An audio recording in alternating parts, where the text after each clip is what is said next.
You hold a physical object such as paper or a plastic card, and certain actions occur when it is used. Doors open, food is obtained, and many aspects of daily life depend on the numbers it contains.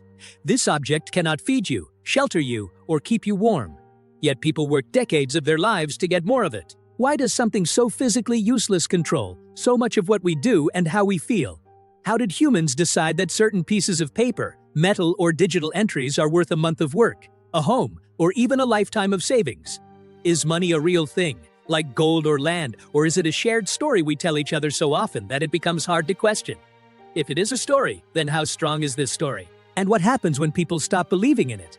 In this journey, we will explore how money turned from shells and metal into invisible code, why we trust it, and where that trust comes from. People have used many objects as money, but the reasons behind those choices tell us more about human behavior than about the objects themselves. Thousands of years ago, in coastal villages, long white seashells called cowries passed from hand to hand because they were rare, durable, and easy to carry. Far inland, where no seashell could naturally be found, they became even more valuable. A simple object became powerful because people agreed it meant something. Centuries later, in markets across ancient Mesopotamia and China, clay tablets listed debts, grain deliveries, and wages. These tablets were not money in the physical sense, yet they functioned exactly like it because they recorded promises that everyone recognized. A record of trust became as meaningful as metal or stone. Why does this matter today? Because the core idea behind money has not changed. We still rely on objects and digital records that only have value if others believe in them. In modern cities, money flows through banks, apps, and screens. Most of it does not exist as paper or coins. It moves as numbers that light up when you check your balance and fade when you close the screen. So who decides its value? Not a single person or institution, but an ongoing negotiation among billions of people who buy, sell, save, and work. Every transaction adds a tiny vote to the meaning of money. This makes money both stable and fragile. Stable because many people use it every day. Fragile because if trust weakens, its power can change in a moment. Imagine a market where people trade apples for bread. It works at first, but only if the baker wants apples that day. If not, the system stops. This simple problem is why money exists. It acts as a bridge between what you have and what you want. A familiar analogy is a concert ticket. The ticket itself has no musical value. It is only a piece of paper that grants access to a future experience. Money works the same way. It is not the thing you want, but the tool that allows you to reach it. In technical terms, money is an agreed-upon medium of exchange, a unit of account, and a store of value. A medium of exchange is something everyone accepts in trade because it saves time and effort. A unit of account is a shared measuring stick so prices make sense to all participants. A store of value is an object or record that holds its usefulness over time with reasonable stability. The mechanism becomes clearer when you think about a digital wallet. The numbers inside cannot be eaten or worn. Yet they work because a network of banks, merchants, and users treat them as valid claims on real goods and services. The system functions only when enough people agree on the rules. What keeps this agreement alive? Partly convenience, partly habit, and partly the belief that tomorrow the money you hold will still buy something similar to today. One of the most revealing observations is that more than 90% of the world's money is digital. If you gathered every physical banknote and coin on Earth, you would still capture only a small fraction of what people believe they own. This shows that money's power depends far more on shared trust than on physical material. Another observation comes from inflation measurements. When a currency loses 10% of its purchasing power in a year, people feel it directly. The same basket of groceries becomes more expensive. And this change confirms that money is not a fixed object, but a moving relationship between supply, demand, and confidence. It reminds us that value lives in behavior, not in paper. A third piece of evidence comes from exchange rates. When one currency rises against another, nothing about the paper changes. What shifts is the collective judgment of millions of buyers and sellers. This makes money similar to a constantly updated poll about economic strength and future expectations. We also see patterns in savings behavior. When people have confidence in a currency, they hold it for longer periods, save more, and plan ahead. When confidence decreases, they move to other stores of value such as foreign currency, gold, or property. This shift can be measured in bank withdrawals, market volumes, and price movements. A simple comparison helps make the idea more concrete. If a person saves 100 units of currency with 2% annual inflation, they lose about 2 units of purchasing power each year. If inflation rises to 10%, the loss becomes 10 units. The numbers are small, but the message is clear. Money's value depends on stability, and stability depends on collective belief. These observations all point in the same direction.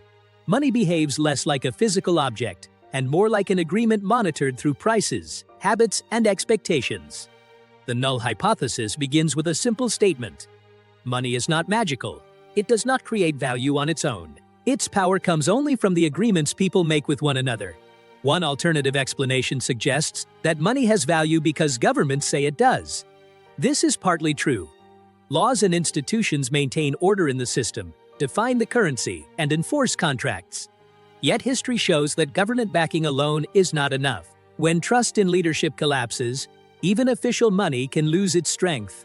Another explanation argues that money gains value from scarcity. Gold is limited, so it seems valuable. Cryptocurrencies limit supply through code. Scarcity helps, but it does not guarantee acceptance. A rare item has no monetary use unless people believe it can circulate. A third explanation claims that money works because it is useful in trade. This is correct in practice.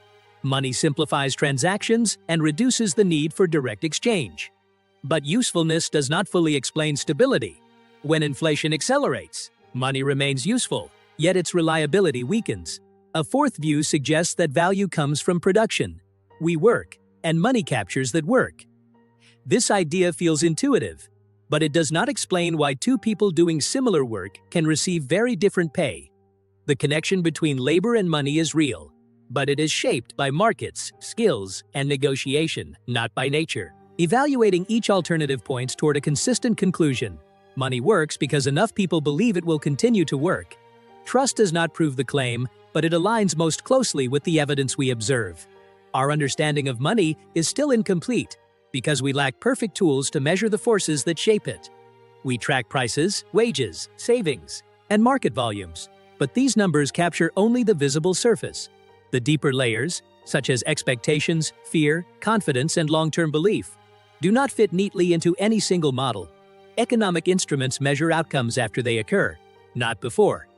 By the time inflation appears in monthly data, the decisions that caused it have already been made. This delay creates uncertainty, and it limits how precisely we can describe the mechanisms at work. Model limitations also play a role. Many economic models assume that people behave rationally, but real behavior is shaped by habits, emotions, and social pressure. This means our predictions often work in broad strokes rather than fine detail. Another challenge comes from sample size. Each economy behaves differently because each society has its own culture, institutions, and history. A finding that holds in one country may weaken or fail in another. This makes universal explanations difficult. So what might help us understand money more clearly? Better real-time data, more accurate behavioral studies, and long-term international comparisons could reveal patterns hidden from current tools. Experiments using digital currencies and controlled economic simulations may also offer new insight. Even with these improvements, some aspects will remain uncertain because trust itself is not directly measurable. It moves quietly through millions of individual decisions, changing a little each day. Our instruments can approximate it, but they cannot fully capture how belief turns into value. If money truly operates as a shared agreement, then a shift in collective belief can reshape entire economies. One major impact would appear in daily purchasing power. If trust strengthens, people save more, invest more, and feel safer planning ahead. If trust weakens, they move toward assets like property or foreign currency, altering prices and long-term stability. Another impact emerges in technology. Digital payment systems, online wallets, and programmable currencies grow faster when people trust the underlying system. A stable belief in value supports business activity and encourages innovation. It results in smoother transactions and lower costs for users. If confidence declines, these systems struggle, and people return to cash or informal markets. A third impact is social. Money influences how communities allocate resources, reward work, and manage risk. When value feels predictable, cooperation becomes easier. People lend, borrow, and collaborate because they believe the future will resemble the present. If value becomes uncertain, cooperation weakens, and economic life becomes more fragile. Why does this matter for the individual? Because every person carries a small piece of the system in their pocket or on their phone. Each decision to spend, save, borrow, or invest reinforces or weakens the shared structure that holds the currency together. Still, there are risks. Misinterpreting money as an automatic generator of wealth can lead to unrealistic expectations. Confusing rising prices with rising prosperity can distort personal and national choices. And assuming that digital money is always safer can overlook system vulnerabilities. The scale of money's influence stretches from a single household purchase to global financial flows. Its movements shape opportunities, guide investments, and influence political decisions. Understanding how belief interacts with value reduces the risk of being misled by temporary trends or exaggerated claims. The excitement is real, but so is the need for caution. Money may look simple, yet it reflects a complex network of hopes, choices, and shared beliefs. Each person contributes to this network with every purchase, every saving decision, and every moment of trust or doubt. What would happen if one day we redesigned our idea of value from the ground up? Could a future system create more stability, more fairness, or more resilience? Or would it reveal how deeply connected we already are to the system we use today? If you found this topic intriguing, subscribe to the channel and share your thoughts in the comments.